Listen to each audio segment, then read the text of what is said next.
جئنا إلى الدنيا كي ندعو إلى الله لننشر الخير في الكون الذي حارى ونرسل العطر من روض الهدى الزاهي ويشرق السلم أنوارا وأنوارا. الحمد لله وكفى وسلام على عباده الذين اصطفى. ہمارے درس قرآن کا سلسلہ اللہ کے فضل و کرم سے چل رہا ہے. 2 درس ہو چکے ہیں. عرض کیا گیا تھا کہ قرآن کریم کے ترجمے اور اس کی تفسیر کو سمجھنے کے لیے کچھ بنیادی باتیں جو ہے جاننا ضروری ہے. کچھ بنیادی باتیں اس سے پہلے دونوں درس میں عرض کر چکے ہیں. آج ہم یہ عرض کریں گے کہ سب سے پہلی آیتیں جو آپ صلی اللہ علیہ وسلم پر نازل ہوئی وہ کون سی آیتیں ہیں. تو صحیح قول کے مطابق اللہ کے رسول صلی اللہ علیہ وسلم پر قرآن کریم کی سب سے پہلی جو آیتیں اتری ہیں، جو سب سے پہلی آیتیں نازل ہوئی ہیں، وہ 30ویں پارے کی سورہ علق کی ابتدائی آیات ہیں. یعنی 30واں پارہ، اس میں ایک سورہ ہے سورہ علق. اس سورہ علق کی ابتدائی آیات سب سے پہلی آپ صلی اللہ علیہ وسلم پر اتری ہیں، نازل ہوئی ہیں. چنانچہ حدیث میں بھی ہے، صحیح بخاری میں حضرت عائشہ رضی اللہ عنہا اس کا واقعہ بیان فرماتی ہیں کہ اللہ کے رسول صلی اللہ علیہ وسلم پر نزول وحی کی جو ابتدا تھی وہ تو سچے خوابوں سے ہوئی تھی. یعنی آپ صلی اللہ علیہ وسلم کو پہلے سچے خواب نظر آتے تھے.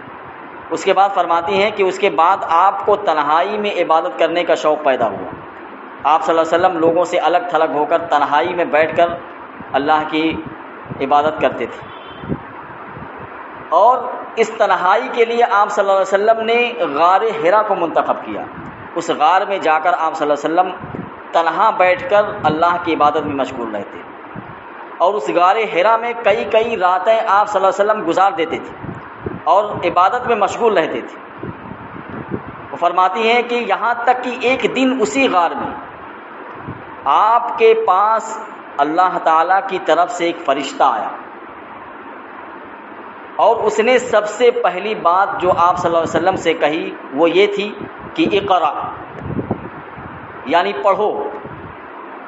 اللہ کے رسول صلی اللہ علیہ وسلم نے فرمایا کہ میں پڑھا ہوا نہیں ہوں.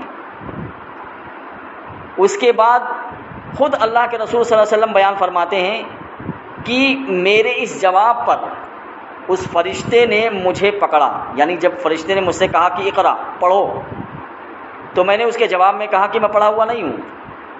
ما انا بقارئ، میں پڑھنا نہیں جانتا ہوں. تو حضور صلی اللہ علیہ وسلم فرماتے ہیں کہ میرے اس جواب پر اس فرشتے نے مجھے پکڑا اور مجھے اتنی زور سے دبایا بھینچا کہ مجھ پر مشقت کی انتہا ہو گئی. یعنی مجھے تکلیف ہونے لگی. پھر اس فرشتے نے مجھے چھوڑ دیا اور دوبارہ یہ کہا کہ اقرا. میں نے پھر وہی جواب دیا کہ میں پڑھا ہوا نہیں ہوں. تو فرشتے نے مجھے پھر پکڑا اور دوبارہ اس زور سے مجھے دبایا، اس زور سے مجھے بھینچا کہ مجھ پر مشقت کی انتہا ہو گئی، مجھے تکلیف ہونے لگی. پھر اس فرشتے نے مجھے چھوڑ کر کہا کہ اقرا. میں نے پھر جواب دیا کہ میں پڑھا ہوا نہیں ہوں. اس پر اس فرشتے نے مجھے تیسری مرتبہ پکڑا اور بھینچ کر دبا کر مجھے چھوڑ دیا. اور پھر اس فرشتے نے خود کہا اقرأ بسم ربک الذی خلق خلق الانسان من علق اقرأ وربک الاکرم الی آخر الآیہ. اس کا ترجمہ ہے کہ پڑھو اپنے اس پروردگار کے نام سے جس نے پیدا کیا. خلق الانسان من علق، جس نے انسان کو جمے ہوئے خون سے، منجمد خون سے پیدا کیا. اقرأ وربک الاکرم، پڑھو اور تمہارا پروردگار سب سے زیادہ کریم ہے. الی آخر الآیہ. یہ آپ صلی اللہ علیہ وسلم پر نازل ہونے والی پہلی آیات تھی. اس کے بعد روایت میں ہے کہ 3 سال تک وحی کا سلسلہ بند رہا. اور یہ جو 3 سال تک وحی کا سلسلہ بند رہا، اسی زمانے کو فترت وحی کا زمانہ کہتے ہیں. اس کے بعد 3 سال کے بعد وہی فرشتہ جو غار حرا میں آپ صلی اللہ علیہ وسلم کو نظر آیا تھا، جو فرشتہ غار حرا میں آیا تھا آپ صلی اللہ علیہ وسلم کو آسمان و زمین کے درمیان میں دکھائی دیا. یعنی آپ صلی اللہ علیہ وسلم کو آسمان و زمین کے درمیان وہ فرشتہ دکھائی دیا جو پہلی مرتبہ غار حرا میں آپ صلی اللہ علیہ وسلم کو نظر آیا تھا. اور اس فرشتے نے سورہ مدثر کی ابتدائی آیات آپ صلی اللہ علیہ وسلم کو پڑھ کر سنائی.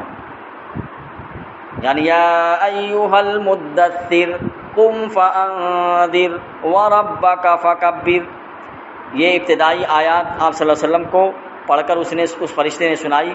اس کے بعد سے وحی کا سلسلہ شروع ہو گیا، جاری ہو گیا. آج کا درس یہیں